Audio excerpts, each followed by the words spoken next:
স্বাধীন করতে ব্যস্ত, তখন তারা কোনো প্রতিবাদ না করে ঘরে বসেছিল। এবং আমরা 18 তারিখে নাটোরের ছোট্ট শহর অনুযায়ী আমরা যারা ছিলাম তাদের মধ্যে যাদের যাদের কি বলবো যাদের হচ্ছে গুরুত্ব সব থেকে বেশি, যাদের কথা কিন্তু কখনো কেউ বলে না, যারা হয়তো স্টেজের ভাবে উঠতে পারে না, আমি সেই আমার ছোটদেরকে স্মরণ করছি। তোরা যদি না থাকতি আজকে নাটোরের শহরে সফল হতো না। তো একটা আগুন ভাই, নাটোরের ছোটরা যারা আছে তারাই কিন্তু আমি আমার কথা বলি, আমাকে যখন এই মসজিদ মার্কেটের সামনে থেকে সর্বপ্রথম পুলিশ টেনে নিয়ে যাচ্ছিল, সেই ছোটরা কিন্তু আমাকে আটকেছিল। সেই ছোটরা কিন্তু তাদের সর্বোচ্চ দিয়ে চেষ্টা করেছে। প্রত্যেকটা গলির আগে কিন্তু ছোটরাই ছিল, বড়দেরকে কিন্তু যেমন একটা পাইনি। তো আমি সেই ছোটদেরকে সবসময় আমার তরফ থেকে সেলুট জানাবো এবং আমার মনের মধ্যে রাখবো। এবং আমার প্রথম থেকে যেসব বড় ভাই এবং যারা উপদেষ্টা মন্ডলী ছিলেন, তারা যারা মাঠে ছিলেন, তারা সবাই জানেন। আমি বলতে যাবো না একাত্তর কে ছিল না ছিল, যে গেছে তাদেরকে সবাই চিনে, তো তাদেরকেও আমি সম্মান করছি। এবং আমি সেই সাথে বলতে চাই যে এক সময় মানুষ ভাবতো এই জেনারেশন আর কি করবে, এই জেনারেশন 45 জেনারেশন, এই জেনারেশন ঘুরে বেড়ানো জেনারেশন, এই জেনারেশনে হয়তো একটা দাবা মারলে চলে যাবে। কিন্তু গানে ভাই আমরা তো সেই জেনারেশন যারা ঘরে এক গ্লাস পানি ঢেলে খাই না, কিন্তু দেশের স্বার্থে সারাদিন রাস্তার ময়লাগুলো পরিষ্কার করি। জেনারেশন যাদের ভাইয়ের এক ফোঁটা রক্ত ঢেললে আরো 100 জন সাহস জন্মায়। আমরা তো সেই জেনারেশন যারা কিনা একজন গুলিবিদ্ধ হলে আরো 10 জন পুলিশ সামনে বুক পেতে দেয়। আমরা তো সেই জেনারেশন যারা কিনা কলম দিয়ে অস্ত্রের সাথে যুদ্ধ করে আমাদের দেশের স্বাধীনতা রক্ষা করি। সেই জেনারেশনকে দামিয়ে রাখা সম্ভব না, জেনারেশনকে কেউ দামিয়ে রাখতে পারবে না। আমরা সবসময় আছি, আমাদের নাটোরের ছাত্র সমাজ সবসময় আছে। আমি আমাদের যারা মেয়েরা আছে তাদেরকেও আমি সম্মানের সাথে স্মরণ করতে চাই, কারণ মিছিলে সর্বপ্রথমে আমি যখন উপস্থিতি হয়ে যাই তখন এই মেয়েরা একটা বাংলার মাঠ, তারা সবার গুলির সামনে দাঁড়িয়ে আছে। তাদের অবদান কখনো স্বীকার ভুলে যাওয়ার মতো না। সবার নাম তো আর প্রকাশ করা সম্ভব না এবং কি এটা সম্ভব না। আপনারা যারা ছিলেন এখানে সবাই আপনার একটা সমন্বয়, সবার সহযোগিতায় কিন্তু আজকে আমরা আমাদের নাটক সহযোগ করতে পেরেছি। এবং নাটকের যে পরিবর্তনটা দেখতেছেন, এই সাদা কালো নাটককে আমরা রঙিন করতে সম্ভব হয়েছি ছাত্রদের কারণে। এবং আমি বলতে চাই ছাত্ররা কোনো রাজনীতি বোঝে না, যারা বাংলাদেশ ছাত্ররা কোনো রাজনীতি বোঝে না, ছাত্ররা কোনো রাজনৈতিক দলের সাথে সম্পর্ক না। ছাত্ররা দেশের সাথে কাজ করবে, কেউ কোন রাজনৈতিক দলের ছাত্রদেরকে প্রভাবিত করার চেষ্টা করবেন না। এবং আমি পুলিশ ভাইদেরকে বলতে চাই, আপনারা যে কাজটা করছেন সেটা নিঃসন্দেহে একটা অন্যায় কাজ, সেই কাজকে আমরা সমর্থন করি না। আপনারা আপনাদের বাসায় ছেলে সন্তান আছে, মেয়ে আছে, তারপরেও আপনারা তাদের কথা না ভেবে আপনাদের সন্তান সমতুল্য ছাত্রদের উপর গুলি চালিয়েছেন, নির্মমভাবে গুলি চালিয়েছেন, নিরস্ত্র ছেলেদের উপর গুলি চালিয়েছেন। এখন আপনাদের কি অবস্থা? এখন আপনারা যারা ভয় পাচ্ছেন, কারণ আপনারা আপনাদের পোশাকের সম্মান রাখতে পারেন নাই, আপনারা আপনাদের পোশাকের সম্মান রাখতে পারেন না। তবে আমরা জানি আপনাদের ছাড়া দেশ কন্ট্রোল করা বা সমাজে সুশৃঙ্খলা ফিরিয়ে আনা সম্ভব না।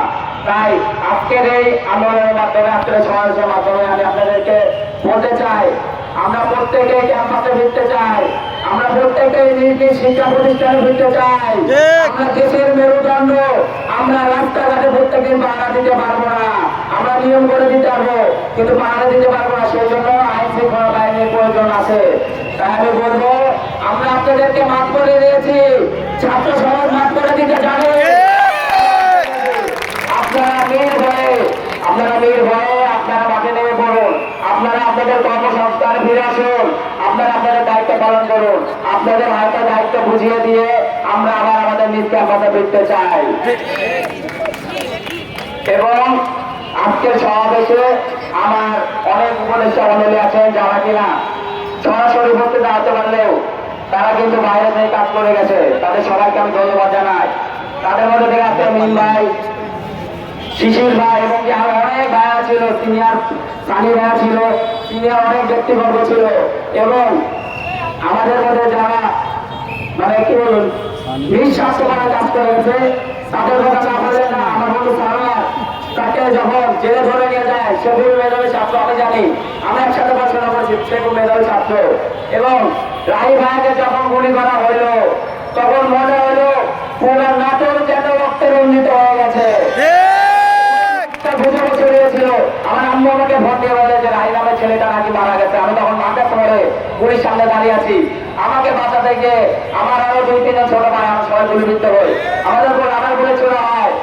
সেই টিয়ার তেলের গ্যাসে যখন আমরা নিঃশ্বাস নিতে পারছি না, তখন কিছু কিছু মানুষ যারা কিনা ফেসবুকে মজা নিচ্ছে, যারা কিনা বড় বড় মানুষ আছে, আজকে এতগুলো মানুষ করে থেকে আসলো, সেই মানুষগুলো কোথায় ছিল?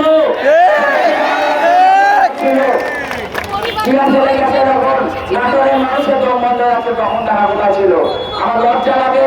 আমরা এখানে কেউ পদের জন্য আসি নাই, আমরা এখানে কেউ কোনো স্বার্থের জন্য আসি নাই, আমরা নিঃস্বার্থভাবে এসেছি দেশ স্বাধীন করতে। আমি জানি না এখানকার কমিটি কি হবে না হবে, আমরা আমার দেশকে স্বাধীনভাবে, আমরা আমাদের দেশকে নিঃস্বার্থভাবে আমরা পরিচালনা করে যাবো এবং ছাত্রদের উপর যারা হামলা করেছিল তাদের সুস্থ বিচার আমরা চাই। এবং বাংলাদেশ আমরা সেই জেনারেশন যে কিনা ইতিহাস পড়তে না, ইতিহাস গড়তেও জানে। স্বাধীন দেশ আমাদের, আমরাই লড়বো, আমরাই স্বাধীন বাংলা গড়বো। এবং কি সে সাথে আমি আমার বক্তব্য শেষ করছি, কারণ এখানে আমার অনেক মানুষ আছে। সবাইকে ধন্যবাদ জানিয়ে ধন্যবাদ। বাংলাদেশ বাংলাদেশ জিন্দাবাদ জিন্দাবাদ, বাংলাদেশ বাংলাদেশ জিন্দাবাদ জিন্দাবাদ, বাংলাদেশ বাংলাদেশ জিন্দাবাদ জিন্দাবাদ। আমরা ছাত্র জনতায় বাংলাদেশ করছি, আমরাই স্বাধীনতা আনছি। আমরা প্রতিটা পদক্ষেপে আমরা স্লোগান দেবো ইনশাল্লাহ। আসসালামু আলাইকুম। স্বাধীন বাংলাদেশের স্বাধীন শিক্ষার্থীকে ভালো আছেন? আমি আমার বক্তব্য প্রথমে যারা এই স্বাধীনতার জন্য শহীদ হয়েছেন তাদের কাছে গভীর কৃতজ্ঞতা জানাই। আমি বাংলার প্রতিটা মা যারা যারা সন্তানদের এই রাজপথে নিয়ে আসার জন্য বলছেন তাদের কাছে গভীর কৃতজ্ঞতা জানাই।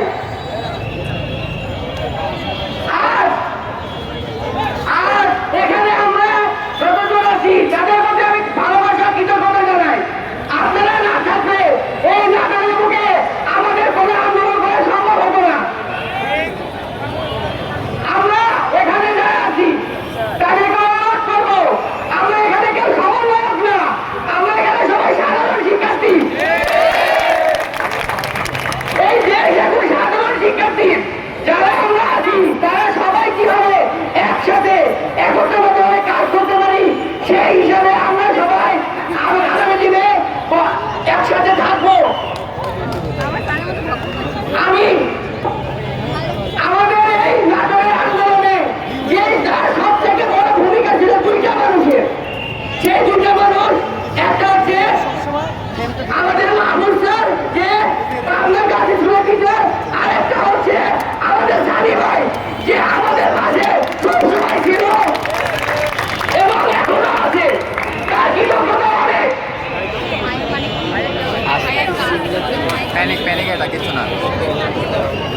আমি আপনাদের কাছে এখন বলতে চাই, আজ থেকে বৈষম্য বিরোধী ছাত্র আন্দোলনের নামে কোনো কমিটি নাই, যে কমিটি দেওয়া হয়েছে সেটা বিলুপ্ত ঘোষণা করা হলো।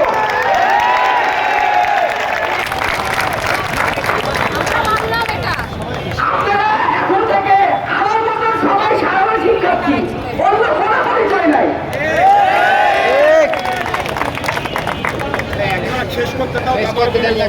আগামী দিনে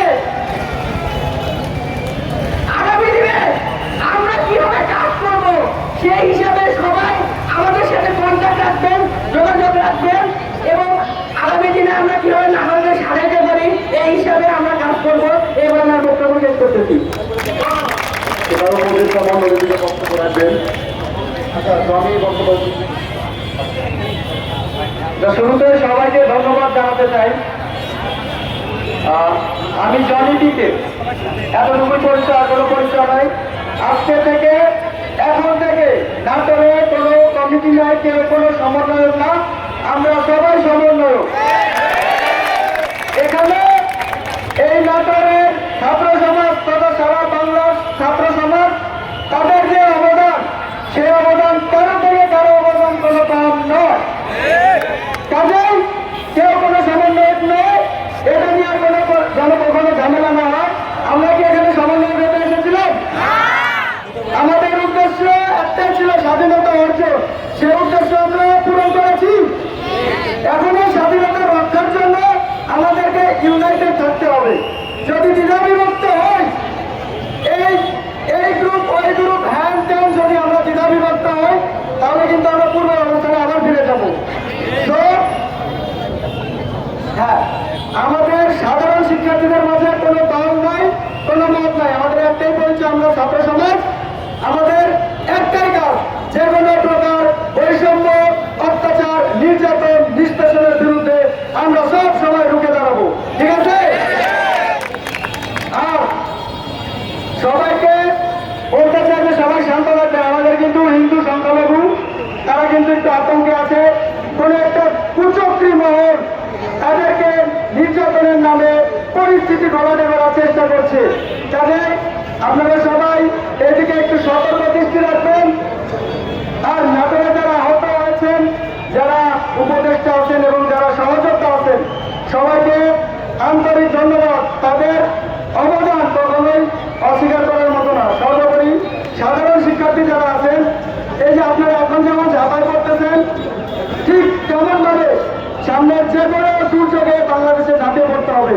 যে কোনো পরিস্থিতিতে আমরা যদি একটা সোশ্যাল নেটওয়ার্ক, সোশ্যাল ওয়ার্কের মাধ্যমে আমরা যদি কাজ করতে পারি, আমরা যদি নিজেদের মধ্যে সুসম্পর্ক বজায় রাখতে পারি, তাহলে কিন্তু এই সুখী বাংলাদেশ করা সম্ভব।